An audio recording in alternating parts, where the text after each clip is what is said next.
ಆ ಮನೆಯಲ್ಲಿ ಎಷ್ಟು ಜನ ಇರ್ತಾರೋ, ಯಾರ ಕ್ಯಾರೆಕ್ಟರ್ ಎಂಥದ್ದೋ, ಅದರಲ್ಲಿ ನಮಗೆ ಯೂಸ್ ಆಗೋ ಕ್ಯಾರೆಕ್ಟರ್ ಏನಾದರೂ ಇದೆಯಾ ಅಂತ ಮೊದಲು ಪತ್ತೆ ಮಾಡಬೇಕು.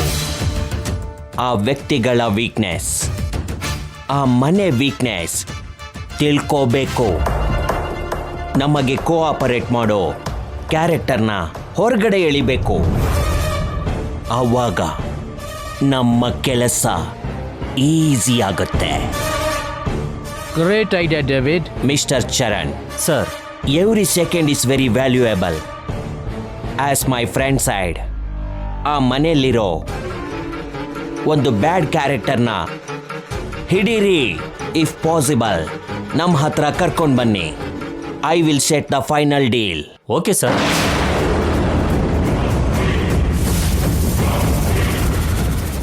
ನಾವು ಇಂಡಿಯಾದಿಂದ ಆ ವಿಗ್ರಹದ ಜೊತೆಗೆ ಹೋಗಬೇಕು. Okay? Okay sir. Then go. ನೋಡ್ಕೊಂಬರ್ತೀನಿ ಸರ್. ಅನ್ನಪೂರ್ಣಾದೇವಿ ನನ್ನ ಕಡೆಯವರು ನಿನ್ನ ಹತ್ತಿರ ಬರ್ತಿದ್ದಾರೆ. ನೀನು ನಮ್ಮ ಹತ್ತಿರ ಬರಬೇಕು.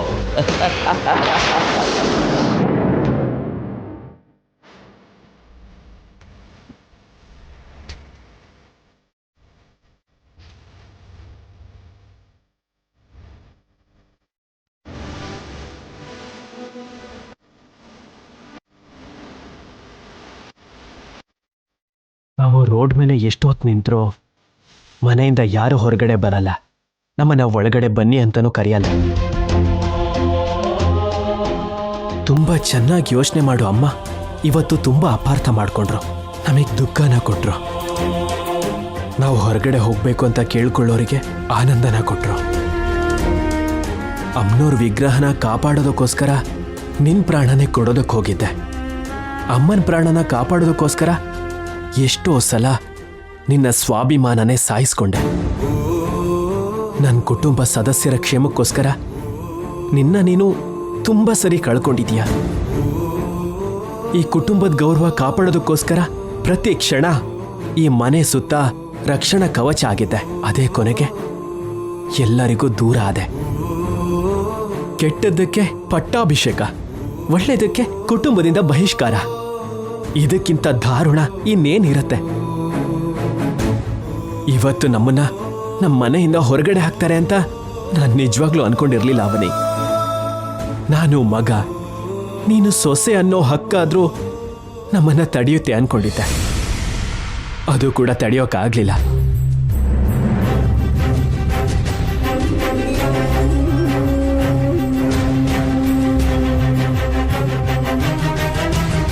ನೀನ್ ಬೇಜಾರು ಮಾಡ್ಕೋಬೇಡ ಬಾವ. ಯಾಕೆ ಅಂದ್ರೆ ನಾವೇನು ಅಯೋಧ್ಯೆನ ಬಿಟ್ಟು 14 ವರ್ಷ ವನವಾಸಕ್ಕೋಸ್ಕರ ಹೋಗ್ತಿರೋ ಸೀತೆರಾಮ ಅಲ್ಲ. ನಮ್ಮ ಕುಟುಂಬದಿಂದ ನಮ್ಗಂತ ತೊಂದರೆ ಇರಲ್ಲ ಬಾವ. ಈ ದೂರ ಬಹಿಷ್ಕಾರ ಎಲ್ಲ 4 ದಿನ ಅಂತ ನನ್ನ ಮನ್ಸು ಹೇಳ್ತಾ ಇದೆ. ಸದ್ಯಕ್ಕಂತೂ ಅತ್ತೇನ ನಿಹಾರಿಕಾ ಅನ್ನೋ ಮಾಯೆ ಮುಚ್ಚಿದೆ. ಅತ್ತೆ ಆ ಮಾಯೆಯಿಂದ ಆದಷ್ಟು ಬೇಗ ಹೊರಗಡೆ ಬರ್ತಾರೆ. ನಿಹಾರಿಕದು ಸುಳ್ಳು ಜಾತಕ ಅನ್ನೋ ನಿಜ ತಿಳ್ಕೊಂಡು ನಮ್ಮನ್ನ ಹುಡ್ಕೊಂಡು ಬರ್ತಾರೆ. ನೋಡ್ತಾ ಇರು. ಇಷ್ಟು ದಿನ ನಡೀದೇ ಇರೋ ಅದ್ಭುತಗಳು 4 ದಿನದಲ್ಲಿ ನಡೆಯುತ್ತೆ ಅಂತ ನನಗೆ ನಂಬಿಕೆ ಬರ್ತಿಲ್ಲ. ನನ್ನ ನಂಬಿಕೆ ನಿಜ ಆಗತ್ತೆ ಬಾವಾ. ಮೊದಲು ನಾವು ಎಲ್ಲಿಗೆ ಹೋಗ್ಬೇಕೋ ಅದ್ರ ಬಗ್ಗೆ ಯೋಚಿಸು. ಅದೇ ಅರ್ಥನೇ ಆಗ್ತಿಲ್ಲ. ಈ ಕಡೆ ನಿನ್ನ ಫ್ರೆಂಡ್ಸ್ ಹತ್ರ ಅಲ್ಲದೆ ಆ ಕಡೆ ನಮ್ಮ ಅಕ್ಕನ ಹತ್ರನೂ ಅಲ್ಲದೆ ಇನ್ನೆಲ್ಲಿಗಾದರೂ ಹೋಗೋಣ ಬಾವಾ. ಹಾಗಾದ್ರೆ 4 ದಿನ ಹೋಟೆಲಲ್ಲಿ ರೂಮ್ ತಗೊಂಡು ಸ್ಟೇ ಮಾಡೋಣ. ಈ 4 ದಿನದಲ್ಲಿ ನಿನ್ನ ನಂಬಿಕೆ ನಿಜವಾಗ್ಲೂ ನಡೆದ್ರೆ ಸರಿ. ಇಲ್ಲ ಅಂದ್ರೆ ಆಮೇಲೆ ಮನೆನ ರೆಂಟಿಗೆ ತಗೊಳ್ಳೋಣ. ಸರಿನಾ? ಸರಿ ಬಾವಾ. ಹೊರಡೋಣವಾ?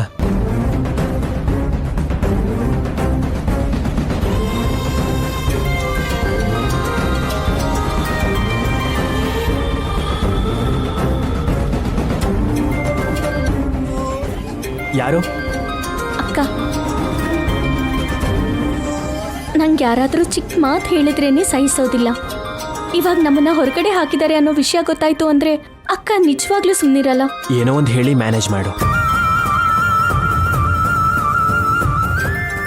ಮಾತಾಡ್ದೆ ಅಂದ್ರೆ ಅಕ್ಕನ ಹತ್ರ ಸಿಕ್ಕಾಕೊಂತೀನಿ. ಇಲ್ಲಿ ಪರಿಸ್ಥಿತಿ ಬಗ್ಗೆ ಹೇಳ್ಬೇಕಾಗಿ ಬರುತ್ತೆ, ಅದಕ್ಕೆ ಮಾತಾಡೋದಿಲ್ಲ.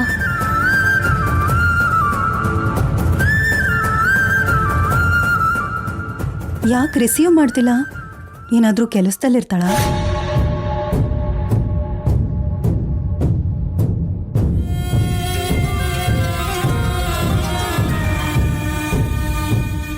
ರಿಸೀವ್ ಮಾಡೋವರೆಗೂ ಫೋನ್ ಮಾಡ್ತಾನೆ ಇರ್ತಾಳೆ. ನನ್ನ ಹತ್ರ ಮಾತಾಡೋವರೆಗೂ ಅಕ್ಕಂಗೆ ಮನಃಶಾಂತಿ ಇರೋದಿಲ್ಲ.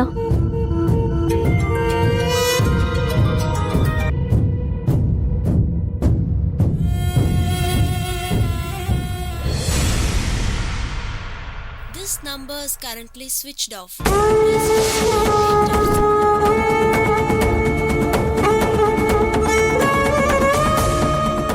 ಕಟ್ ಮಾಡಿ ಸ್ವಿಚ್ ಆಫ್ ಯಾಕೆ ಮಾಡಿದ್ಲು? ಟೈಮ್ ನೋಡ್ಕೊಂಡು ಅಕ್ಕಂಗೆಲ್ಲ ವಿಷಯ ಹೇಳ್ತೀನಿ. ಏನಾಗಿರತ್ತೆ? ಭಯ ಪಡ್ತಾರೇನೋ. ನಾವು ಹೋಟೆಲ್ಗೆ ಹೋದ್ಮೇಲೆ ಯೋಚನೆ ಮಾಡಿ ಹೇಳ್ತೀನಿ. ಹೋಗೋಣ ಬಾವಾ. ಸರಿ, ಹತ್ತು.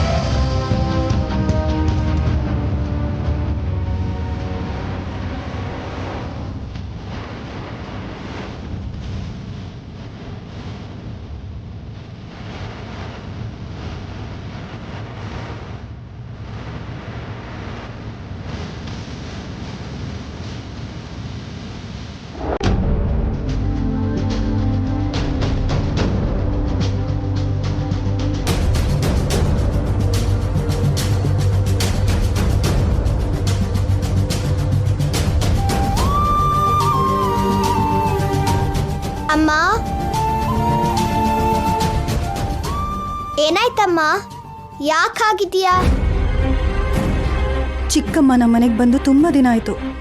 ಚಿಕ್ಕಮ್ಮ ಫೋನ್ ಮಾಡ್ದೇನೆ 4 ದಿನ ಆಯಿತು. ಅಲ್ಲಿ ಪರಿಸ್ಥಿತಿ ಹೇಗಿದೆಯೋ ತಿಳ್ಕೊಳ್ಳೋಣ ಅಂತ ಫೋನ್ ಮಾಡಿದ್ರೆ 2 ಸರಿ ರಿಂಗ್ ಆಯಿತು. ಚಿಕ್ಕಮ್ಮ ನೋಡಿದ್ರೆ ಫೋನ್ ಕಟ್ ಮಾಡಿದ್ಲು, ಆಮೇಲೆ ಸ್ವಿಚ್ ಆಫ್ ಮಾಡಿಬಿಟ್ಲು. ನಿನ್ ಫೋನ್ ಯಾವ ಪರಿಸ್ಥಿತಿಲೂ ರಿಸೀವ್ ಮಾಡಿ ಮಾತಾಡ್ತಾಳೆ. ಬಿಸಿ ಆಗಿದ್ರೆ ಆಮೇಲೆ ಮಾತಾಡ್ತೀನಿ ಅಂತ ಹೇಳ್ತಾಳೆ. ಅಷ್ಟೇ ಬಿಟ್ರೆ ಕಟ್ ಮಾಡಲ್ಲ. ಸ್ವಿಚ್ ಆಫ್ ಅಂತೂ ಮಾಡೋದೇ ಇಲ್ಲ. ಏನ್ ನಡೆದಿರತ್ತೋ ಮತ್ತೆ. ಮನ್ಸಲ್ಲಿ ಯಾಕೋ ಏನೋ ನಡೆದಿರತ್ತೆ ಅಂತ ಭಯ ಆಗ್ತಿದೆ. ಒಂದ್ಸರಿ ಚಿಕ್ಕಪ್ಪಂಗೆ ಫೋನ್ ಮಾಡು. ಅಲ್ಲಿ ಏನಾದರೂ ನಡೆದಿದೆ ಅಂದರೆ ಚಿಕ್ಕಪ್ಪ ಕೂಡ ರಿಸೀವ್ ಮಾಡಲ್ಲ ಸೌಮ್ಯ. ಏನೂ ಆಗಲ್ಲ ಅಮ್ಮ, ಭಯ ಪಡಬೇಡ. ಅಲ್ಲಿ ಏನು ನಡೆದ್ರು ಇಲ್ಲಿ ನನ್ನ ಮನಸ್ಸಲ್ಲಿ ಭಯ ಶುರುವಾಗುತ್ತೆ. ದೇವರು ಕಳಿಸೋ ಸಂಕೇತದ ಹಾಗೆ ನನ್ನ ಮನಸ್ಸಲ್ಲಿ ಭಯ ಆಗುತ್ತೆ. ನನ್ನ ತಂಗಿಗಲ್ಲಿ ಅಪಾಯ ಆದ ಪ್ರತಿ ಸರಿ ಯಾವುದೋ ಒಂದು ರೀತಿಯಲ್ಲಿ ನಾನು ಆ ಮನೆಗೆ ಹೋಗೋದು, ನನ್ನ ತಂಗಿನ ಕಾಪಾಡೋದು ನಡೀತಾನೇ ಇರುತ್ತೆ. ಇವಾಗ ಕೂಡ ಏನೋ ನಡಿಬಾರ್ದೇ ಇರೋದು ನಡೆದಿರುತ್ತೆ ಅಂತ ಆ ಮನೆಗೆ ಹೋಗಿ ನೋಡಬೇಕು ಅಂತ ನನ್ನ ಮನಸ್ಸು ಹೇಳ್ತಾನೇ ಇದೆ.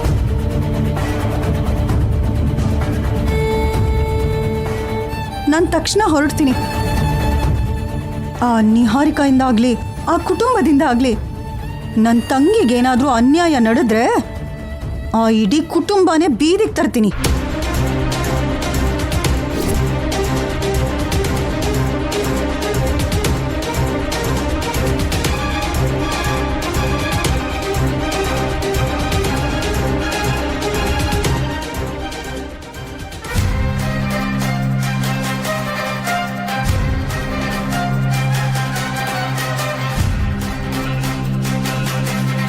ನಿನ್ನಂತ ಒಂದು ಹೆಣ್ಣು ನಮ್ಮ ಕುಟುಂಬದಲ್ಲಿರೋದು ನಮ್ಮ ಕುಟುಂಬ ಮಾಡಿರೋ ಅದೃಷ್ಟ. ನಮ್ಮ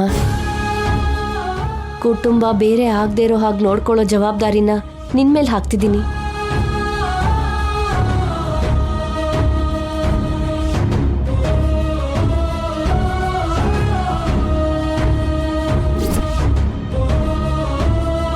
ಈ ಮನೇಲಿ ಎಲ್ಲರಿಗಿಂತ ನೀನೇ ಯೋಚನೆ ಮಾಡೋದು ಚೆನ್ನಾಗಿ ಅಂತ ನನಗೆ ಗೊತ್ತು. ಅದಕ್ಕೆ ಯಾವಾಗ ಏನೇ ಸಮಸ್ಯೆ ಬಂದರೂ ನೀನೇ ಪರಿಹರಿಸ್ಬೇಕು. ನಾನು ಗಮನಿಸ್ಲಿಲ್ಲ ಅಂದರೂ ನೀನೇ ಗಮನಿಸ್ತಾ ಇರಬೇಕು. ನಿನ್ನ ಮುಂದೆ ಭಗವದ್ಗೀತೆ ಇಲ್ಲದೆ ಇದ್ರು ಭಗವದ್ಗೀತೆ ಮೇಲೆ ಪ್ರಮಾಣ ಮಾಡೋದಂಗೆ ನಿಜ ಹೇಳ್ತೀಯ? ಹೇಳಮ್ಮ. ನೀನು ನಿಜ ಅಂತ ಹೇಳಿದ್ರೆ ನಿರ್ಧರಿಸ್ಕೊಳ್ಳೋದಕ್ಕೆ ನಾವು ಮತ್ತೊಬ್ಬರ ಆಶ್ರಯ ಪಡೆಯೋ ಅಗತ್ಯ ಇಲ್ಲ. ನಾವು ನಿನ್ನನ್ನು ಅಷ್ಟೊಂದು ನಂಬ್ತೀವಿ.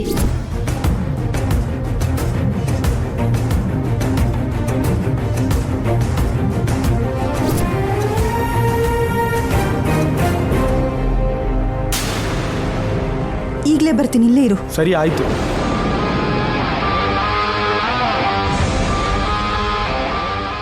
ಬಾಬಾ, ನನ್ನ ಜಾತಕದಲ್ಲಿ ಏನಾದರೂ ದೋಷ ಇದೆ ಅಂತೀಯಾ?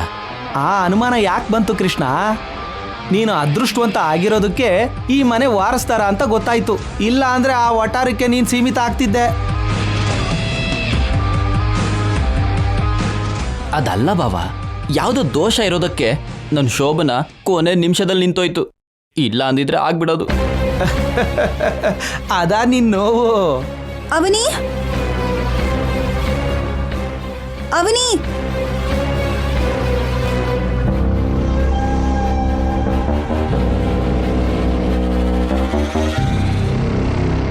ಫೈರ್ ಬ್ರ್ಯಾಂಡ್ ಬಂದಿದೆ. ಖಂಡಿತವಾಗ್ಲೂ ಸುನಾಮಿನೇ ಕೃಷ್ಣ. ಅವನಿ, ಅವನಿ, ಅವನಿ, ಅವನಿ. ಅವನಿ ಅವನಿ ಅಂತ ಕರಿತಾ ಇದೀಯ ಅಂದ್ರೆ ನಿನಗೆ ನಿಜವಾದ ವಿಷಯ ಗೊತ್ತಿಲ್ಲ ಅನ್ಸುತ್ತೆ. ಏನಾಯ್ತು? ಅವನಿ ಮನೇಲಿಲ್ಲ. ಮನೇಲಿಲ್ಲ ಅಂದ್ರೆ ಏನರ್ಥ? ವಿಷಯ ನೇರವಾಗಿ ಹೇಳು ಕೃಷ್ಣ. ಹೇಳ್ತೀನಿ. ಅವನಿನ ಈ ಮನೆಯಿಂದ ಓಡಿಸ್ಬಿಟ್ರು. ಅವನಿ ಜೊತೆಗೆ ಶ್ರೀಕರ್ನು ಕೂಡ ಹೊರಗಡೆ ಹಾಕಿದ್ವಿ. ಆ ವಿಷಯ ಗೊತ್ತಾಗಿ ಈ ಥರ ಬಂದಿದ್ಯಾ ಅನ್ಕೊಂಡ್ವಿ. ಆದರೆ ನಿನಗೆ ಆ ವಿಷಯ ಗೊತ್ತೇ ಇಲ್ಲ. ಏನ್ ಮಾಡಿದ್ರು ಅಂತ ಕಳ್ಸಿದ್ರಿ? ಕಾರಣ ಇಲ್ದೇನೆ ಅತ್ತೆ ಮಾವ ಕಳ್ಸಲ್ಲ ಅಲ್ವಾ ಸುಜಾತ ಅವ್ರೆ? ಏನಾ ಕಾರಣ? ಅಬ್ಬೋ, ತುಂಬಾ ದೊಡ್ಡ ಕಥೆನೇ ಇದೆ. ಅವನಿ, ಅವನಿ. ನಮ್ ಮಾತನ್ನ ಇನ್ನೂ ನಂಬ್ತಿಲ್ಲ ಅದ್ಗೆ. ತನ್ ತಂಗಿಗೆ ಎಷ್ಟೇ ಸಮಸ್ಯೆ ಬಂದ್ರು ಹೇಗಾದ್ರೂ ಸರಿ ಮಾಡ್ಕೋತಾಳೆ ಅನ್ನೋ ಧೈರ್ಯ ಅಕ್ಕನಿಗೆ ತುಂಬಾ ಇರೋ ಹಾಗಿದೆ. ಹೌದೌದು, ಹಾಗಂತ ಎಲ್ಲಾ ದಿನನೂ ಆಟ ಸಾಗುತ್ತಾ? ಎಲ್ಲಾ ದಿನನೂ ಒಂದೇ ತರ ಇರುತ್ತಾ?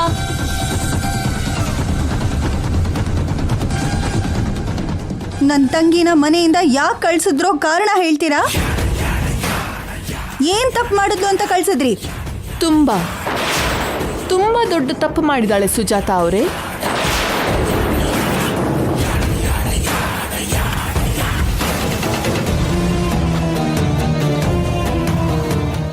ನನ್ ಮೇಲೆ ತುಂಬಾ ದೊಡ್ಡ ಆರೋಪ ಮಾಡಿದ್ಲು. ಅದಕ್ಕೆ ಹೊರಗಡೆ ಹೋದ್ಲು. ನಿಹಾರಿಕಾನ ಹೇಗಾದ್ರೂ ಹೊರಗಡೆ ಕಳಿಸ್ಬೇಕು ಅಂತ ತುಂಬಾ ದೊಡ್ಡ ಸ್ಕೆಚ್ ಹಾಕಿದ್ಲು. ಅದಕ್ಕೆ ಮಾಡಿರೋ ತಪ್ಪಿಗೆ ಶಿಕ್ಷೆಯಾಗಿ ಗಂಡನ್ ಜೊತೆ ಹೊರಗಡೆ ಹೋದ್ಲು.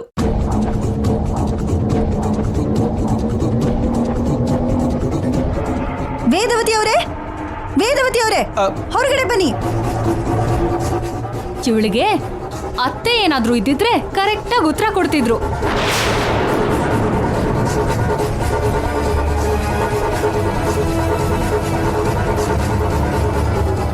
ನನ್ ತಂಗಿನ ಅವಳ ಗಂಡನ್ನ ಏನೋ ತಪ್ಪು ಮಾಡಿದ್ದಾರೆ ಅಂತ ನಿರ್ದಾಕ್ಷಿಣ್ಯವಾಗಿ ಹೊರಗಡೆ ಹಾಕಿದ್ರಂತೆ ಅಲ್ವಾ? ಏನ್ ಮಾಡಿದ್ಲು ಅಂತ ಹಾಗೆ ಮಾಡಿದ್ರಿ ಹೇಳಿ. ನಿಹಾರಿಕಾದು ನನ್ನ ಜಾತಕ ಅಲ್ಲ ಅಂತ ಆರೋಪ ಮಾಡಿದ್ಲು. ನಮ್ಮ ಕುಲಗುರುಗಳು ಹಾಗೆ ಹೇಳಿದ್ರು ಅಂತ ಸುಳ್ಳು ಹೇಳಿದ್ಲು. ನಿಹಾರಿಕಾದು ಸುಳ್ಳು ಜಾತಕ ಅಂತ ನನ್ನ ಮಗನ ಹತ್ರ ಕೂಡ ಹೇಳ್ಸಿದ್ಲು. ಇಬ್ಬರು ಮೊದಲನೇ ರಾತ್ರಿ ಕಾರ್ಯಕ್ರಮ ನಡೆದಂಗೆ ನಿಲ್ಸ್ಬಿಟ್ಲು. ಸೋದರ ಸೊಸೆ ಅಂತ ತಲೆ ಮೇಲೆ ಇಟ್ಕೊಂಡ್ರೆ ನಮಗೆ ಮೋಸ ಮಾಡಬೇಕು ಅಂತ ನೋಡಿದ್ಲು. ಚಿಕ್ಕ ಸೊಸೆ ಅಂತ ಚೆನ್ನಾಗಿ ನೋಡ್ಕೊಳ್ತಿದ್ರೆ ಇಷ್ಟ ಬಂದಂಗೆ ನಡ್ಕೋತಿದ್ದಾಳೆ. ಇವಾಗೆಲ್ಲ ಚಿಕ್ಕ ಚಿಕ್ಕ ಆರೋಪಗಳಿಗೆ ಆಧಾರ ಸಾಕ್ಷಿ ಕೇಳ್ತಿದ್ದಾರೆ. ತೋರಿಸ್ಲಿಲ್ಲ ಅಂದ್ರೆ ನಂಬ್ತಿಲ್ಲ. ಆಧಾರ ಇಲ್ದೇನೆ ಅಂತ ಆರೋಪ ಹೇಗ್ ಮಾಡ್ತಾಳೆ? ಮಗ ಆದ್ರೂ ಸೊಸೆ ಆದ್ರೂ ಮೊಮ್ಮಗಳಾದ್ರೂ ಅಳಿ ಆದ್ರೂ ನಮ್ಮ ಮನೆಯಲ್ಲಿ ಎಲ್ಲರೂ ಒಂದೇ. ಮಾಡಿ ತಪ್ಪಿಗೆ ಶಿಕ್ಷೆ ಅನುಭವಿಸ್ಲೇಬೇಕು. ನಮ್ಮ ಮಗನ ಮುಂದೆ ಇಟ್ಕೊಂಡು ಹಿಂದೆ ಆಟ ಆಡ್ಬಿಟ್ಲಲ್ಲ,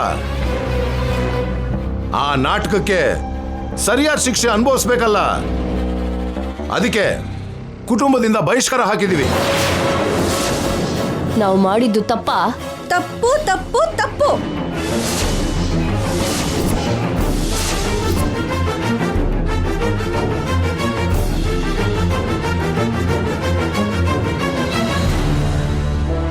ನೀವ್ ಮಾಡಿದ್ದು ಮೇಲ್ನೋಟಕ್ಕೆ ತಪ್ಪೆ. ನನ್ ತಂಗಿ ಯಾರ ಮೇಲೂ ಸುಮ್ಮನೆ ಆರೋಪ ಮಾಡಲ್ಲ. ಮಾಡಿದಾಳೆ ಅಂದ್ರೆ ಅದು ಖಂಡಿತವಾಗ್ಲೂ ನಿಜಾನೇ ಆಗಿರತ್ತೆ.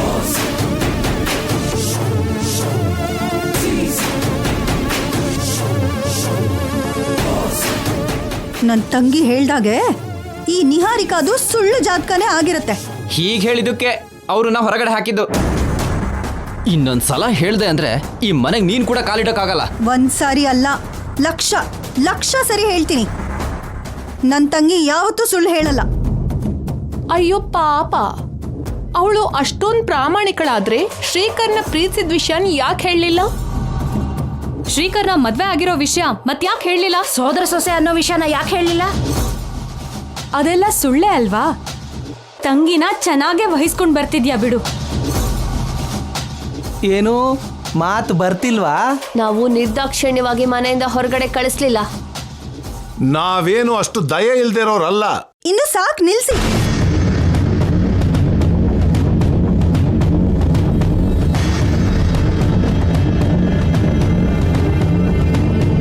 ಬಂಗಾರದಂತ ಸೊಸೆನ ಹೊರಗಡೆ ಕಳಿಸಿ ಇಂಥ ಮೋಸಗಾರ್ತಿ ಸೊಸೆನ ಮನೇಲಿ ಇಟ್ಕೊಂಡಿದ್ದೀರಾ.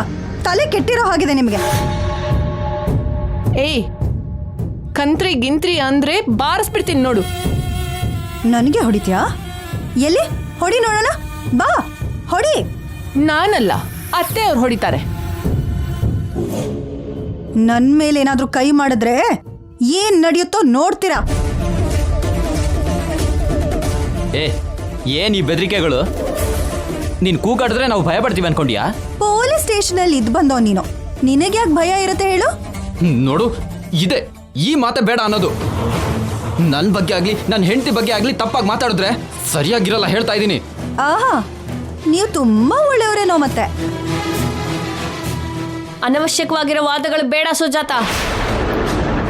ಇಂಥ ಮಗನ್ನ ಸೊಸೆನ ತಲೆ ಮೇಲೆ ಇಟ್ಕೊಂಡು ನಿಮ್ ಗುಂಡಿ ನೀವೇ ತೋಡ್ಕೋತಿದ್ದೀರಾ. ಅದನ್ನ ನೀವು ಅರ್ಥ ಮಾಡ್ಕೊಳ್ಳೋ ಸಮಯಕ್ಕೆ ಅನ್ಕೊಂಡ್ ಹಾಗೆ ಮನೆನ ನುಂಗ್ಬಿಡತ್ತೆ, ನೋಡ್ತೀರಿ.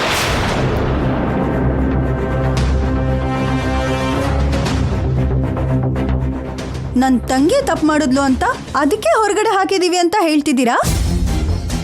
ಆ ಥರ ಆದ್ರೆ ಈ ಮನೆಯಲ್ಲಿ ಇರೋ ಅರ್ಹತೆ ಯಾರಿಗೂ ಇಲ್ಲ.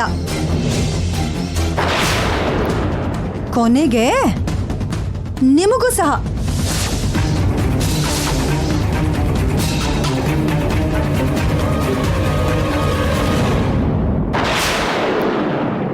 ಮೊದಲು ಇವ್ರಿಗೆಲ್ಲ ಕುಟುಂಬ ಬಹಿಷ್ಕಾರ ನೀವೇ ಮಾಡಿ.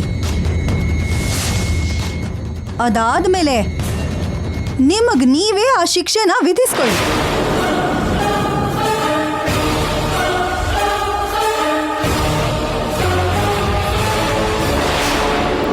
ಯಾಕಂದ್ರೆ ಎಲ್ರಿಗಿಂತ ದೊಡ್ಡ ತಪ್ಪು ಮಾಡಿರೋದು ನೀವೇ ಆಗಿರೋದ್ರಿಂದ.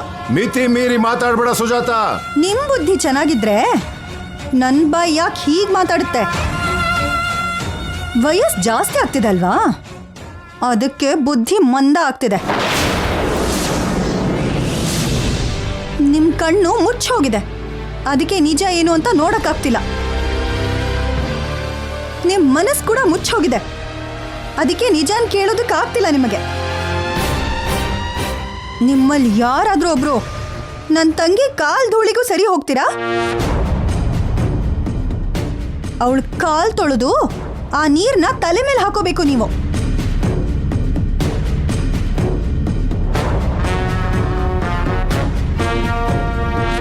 ನಿಮ್ ಕುಟುಂಬಕ್ಕೋಸ್ಕರ ಪ್ರತಿ ಕ್ಷಣ ಯೋಚನೆ ಮಾಡೋ ನನ್ನ ತಂಗಿನ ಹೊರಗಡೆ ಕಳಿಸಿದ್ದೀರಾ ಅಲ್ವಾ? ಅನುಭವಿಸ್ತೀರಾ, ಅದಕ್ಕಿಂತ ಜಾಸ್ತಿ ಅನುಭವಿಸ್ತೀರಾ. ನನ್ನ ತಂಗಿಗೆ ನ್ಯಾಯ ಸಿಗೋದಕ್ಕೋಸ್ಕರ ನನ್ನ ತಂಗಿ ಪರವಾಗಿ ಹೇಗೆ ಹೋರಾಡಬೇಕೋ ನನಗೆ ಚೆನ್ನಾಗಿ ಗೊತ್ತು.